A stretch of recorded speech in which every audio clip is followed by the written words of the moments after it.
Hi Turtles, it's literacy time. So, your instructions for today's literacy are on the whiteboard in our Google Classroom, but I'm just going to talk you through your activities for today. So, I have drawn up my own version of the activity that some of you will be doing. So some of you will be labelling pictures. Now, it doesn't matter if these are the pictures that you've got or not. It will still help you get the right idea. So remember, because we have laughed at my pictures before, that art is maybe not my greatest skill. But anyway, so this is a tent. So when you look at the picture, think about what it is, say the word, so tent, and then think about what sounds you can identify in the word. So tent, t-e-n-t. Now tent is quite a good one because it's really easy to sound it out. So let's see, t-e-n-t, tent. We can use our sound fingers. These are our sound fingers to help us. So t-e-n-t,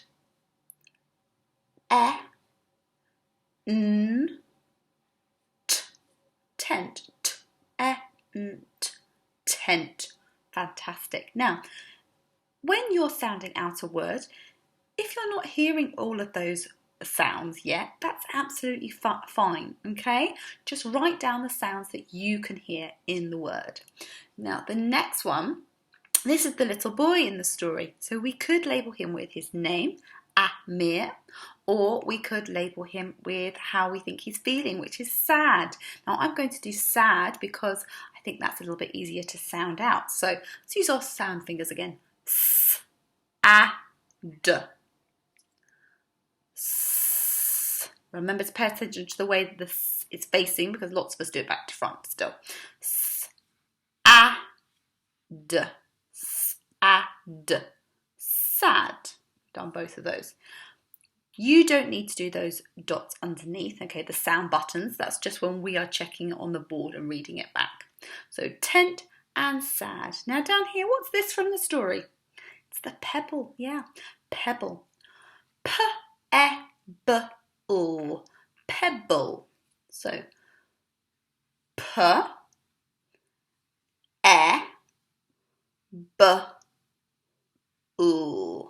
pebble. Now, some of the adults watching this might think, well, maybe that's not quite the correct spelling of pebble, but we don't need to worry about that yet. The important thing is that the turtles are applying their phonics knowledge. So if we read it back to check that it makes sense with our sounds, p-e-b-l, pebble. Yeah, well done. Well sounded out. Okay, and then we've got over here, who's this man in the story? It's Dad, isn't it? So d-a-d. D, a,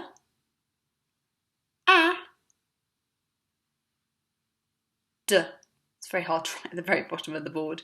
Check it back again. D, a, d. Dad. Well done. Fantastic. Right, so that is labelling using our letter sounds. Now, some of you might be getting one letter sound in a word. Great. Some of you might be getting the first and the last one. That's great too. Some of you might be getting all of them, or at least the first, last, and maybe one or two of the middle ones. Again, that's good too. We all learn and develop our skills at different rates, okay? And sometimes we might be getting quite confident at doing all the sounds, but we don't need to practice like our letter formation or something like that, because it's also important that people can read what we're writing. We might have all the knowledge in here, but it's too tricky for people to read it, so we need to practice that before we move on to the next stage. Right, okay, and then some of you are doing some sentence writing. So let me just clean the board off. There we go. Okay, right, so those of you who are doing sentence writing, this is our sentence ladder, okay? We start at the bottom and it reminds us of things that we have to include in a sentence. You need a capital letter. Where? Where do you need a capital letter? At the beginning, yes, capital letter at the beginning. We use a capital letter for the beginning of a sentence, the names of people or places. Okay, good. We do not use them randomly in the middle of a sentence. Right, capital letters. full stops. A full stop comes at the end of a sentence. It doesn't come at the end of a line unless you have finished your sentence. And it's a full stop, isn't it? Full stop. Okay, and it shows that you've finished what you wanted to say and you take a breath before you say your next thing. Finger spaces. We need finger spaces in between our words, otherwise all the words get jumbled together and it's very tricky to read. And then we always have to check that it makes sense. When you have written your work, always read it back and make sure it makes sense. You might have left a letter out, you might have left a word out. And then if you can go back and pop it in, correct your work, then it will all come together, be beautiful and make sense. So always check it makes sense, okay? Don't worry about this bit yet. We haven't quite got to the exciting words yet. We'll get there. Concentrate on this bit. These are the core skills of sentence writing.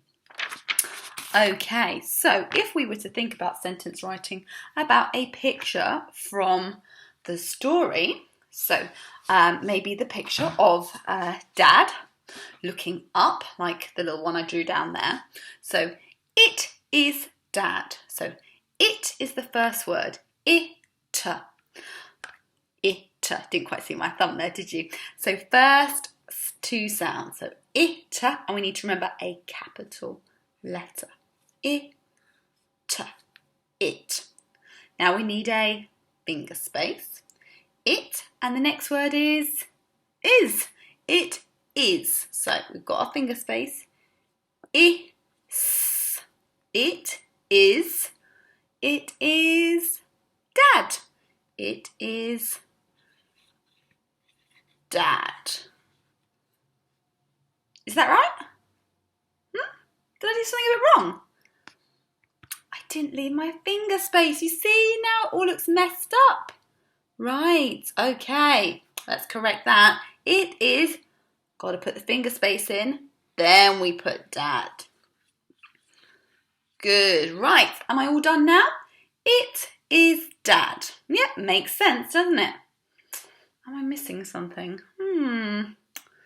Let's check. What am I missing? The full stop. It is Dad. Okay, it is Dad. Right. So, a little bit on labelling pictures, a little bit on sentence writing. Some of you will be doing one activity, some of you will be doing the other. Off you go and do it, and I can't wait to see your work. Bye for now.